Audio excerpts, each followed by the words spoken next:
5 seconds.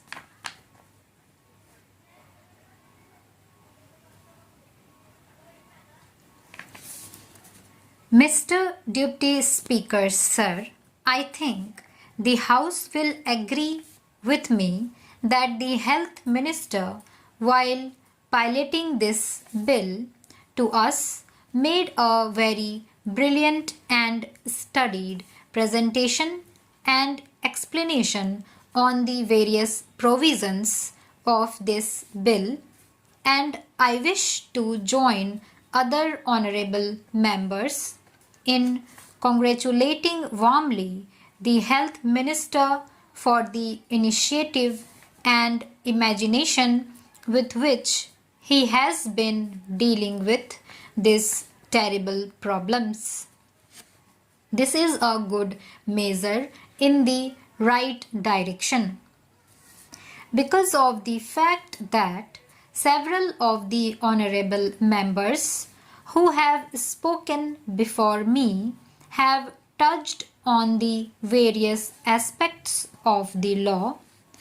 I would rather view this piece of legislation more from human and philosophical angles than from a purely legalistic angle. A piece of legislation such as this, which is a social economic legislation, obviously is to be preceded by public opinion.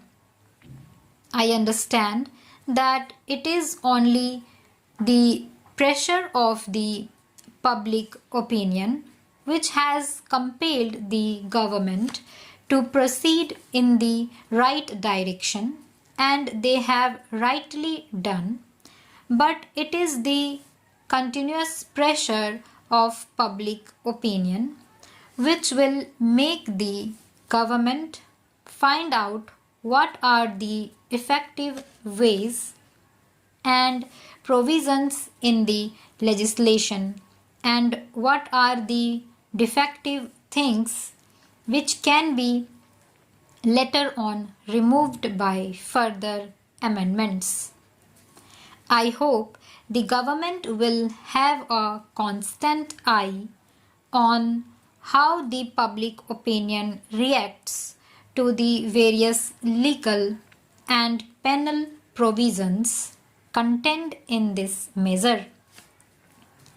The post-war period, particularly since 1945, has been a period of tremendous advances in science and technology, but the trouble is that though science and technology have advanced, that advance is unaccompanied by an equally good advance in spirituality and truth.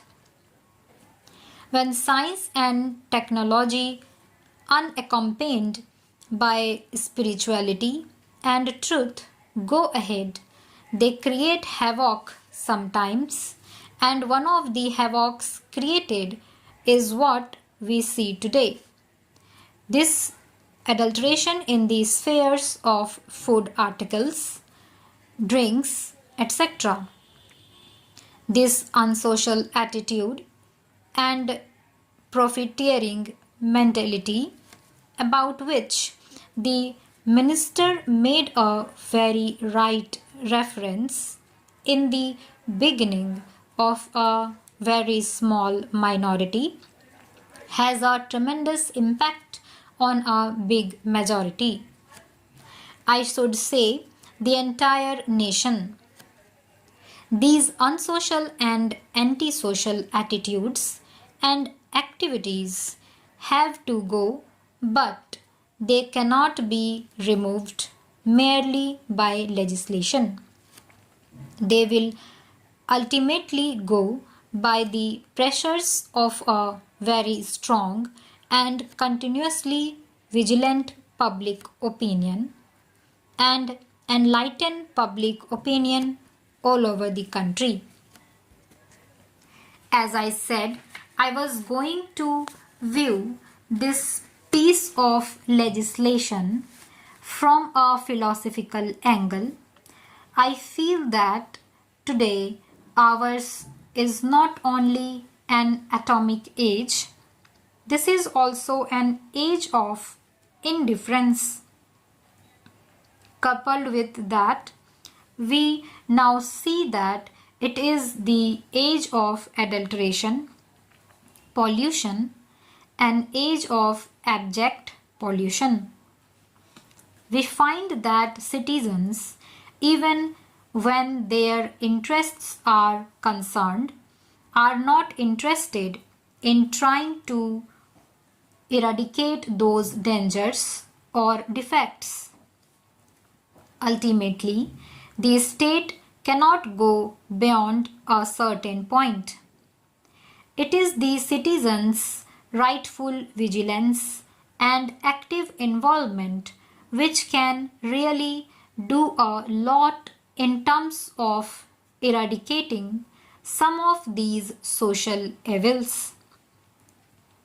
Do we find adulteration only in food articles or only in drinks? I dare say adulteration and pollution are found these days in each and every field. Take the political field, the economic field, the social field, the educational, cultural, literary, and even religious fields. In fact, no field of human activity is today left out where there is no some kind of adulteration practiced. The trouble, therefore, is that when we are sitting in judgment over those food adulterers, we are forgetting that in every walk of life where we have certain things to project or inject into human activity, we are also responsible for a number of such crimes of adulteration. Therefore, I feel that when we look at this problem, we should not forget to look at this problem in its totality also. When it comes to food and drinks adulteration, I want today that it is not only injurious to health, but it means slow and systematic and final death. Death may come at the end, but before it come finally, the man is failing in health, failing in the energy, and failing in exhibition because of the adulteration. Therefore, I feel that if you want to tackle this problem, then the government must also, through this legislation, do two things. The minister has already made a mention of it. First is the implementation. Implementation must be quick and speedy, and he must guard against possible increase in corruption also, because after all, when the state machinery or any machinery for that matter has to implement, we must not empower that machinery with such powers that the honest and the innocent are harassed. I know the minister himself said in the beginning that undue punishment and harassment will not be done to honest traders in this regard. Therefore, I want that the implementation should be quick and at the same time proper safeguards should be there to see that corruption does not creep in a greater amount. Stop.